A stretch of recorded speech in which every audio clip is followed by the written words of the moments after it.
It is roughly 3,000 years ago, and the person who knew you better than anyone else has just died. There is no grief counselor, no photo gallery, and no late-night message thread you can keep scrolling through. There is only a body, a frightened community, and one impossible fact. Tomorrow will arrive without your closest companion in it. So what did ancient humans actually do when their best friend died? Best friend was not an official ancient job title. A close companion might be a fellow warrior, traveling partner, political ally, adopted brother, or simply the person you trusted more than your own relatives.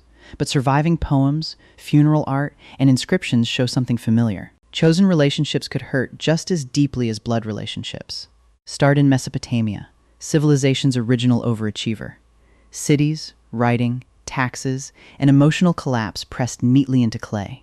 The Epic of Gilgamesh survives in several versions, including tablets copied for the library of the Assyrian king Ashurbanipal at Nineveh in the 7th century BCA. Its central friendship is between Gilgamesh, king of Uruk, and Enkidu, the wild man who becomes his closest companion. When Enkidu dies, Gilgamesh does not offer one dignified tear and return to work. He touches his friend's heart, covers the body, calls on the people of Uruk to mourn, and orders a precious memorial image. Does the mighty king completely fall apart? Yes, he does. He remains beside Enkidu until the body begins to decay, then wanders into the wilderness wearing animal skins, terrified that death will take him too. This is epic poetry, not a literal funeral record, but it tells us what Mesopotamian audiences understood immediately. Grief could be public, physical, and life-changing. You cried aloud. You gathered witnesses. You created an object or story that carried the dead person's name forward. Now move to ancient Greece, where even heartbreak could somehow become an athletic competition. Homer's Iliad, composed around the 8th century BCC, shows Achilles after the death of Patroclus, his closest companion. Their precise relationship has been interpreted in different ways for centuries, but the poem leaves no doubt about the scale of Achilles' grief. He collapses, covers himself with dust, cuts his hair, refuses food, and guards the body. In Book 23, Patroclus is burned on a funeral pyre. His bones are carefully collected, and Achilles holds funeral games with chariot racing, boxing, wrestling, running, and weapon contests.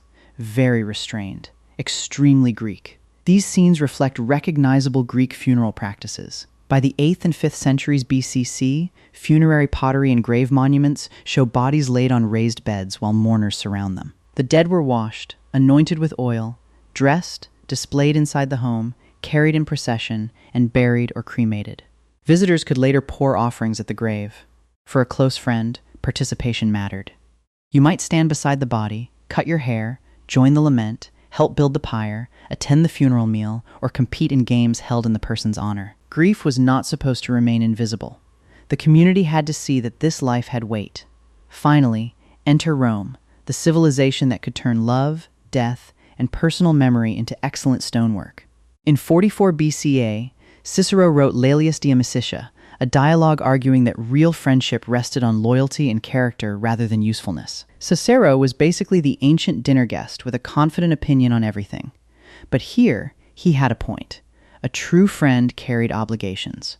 Roman graves from the late Republic and imperial centuries preserve thousands of epitaphs naming occupations, ages, relationships, and virtues. Some memorials were commissioned not only by spouses or children, but by freed people, colleagues, companions, and friends. Burial clubs also helped members secure funerals and commemorative meals when individual families lacked money.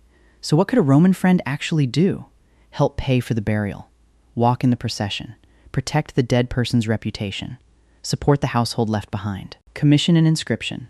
Bring food or drink to the grave on commemorative days. The grandest memorials belonged to the wealthy, but remembrance itself was not reserved for emperors. A carved name told strangers that someone had existed and that another person had cared enough to preserve the evidence.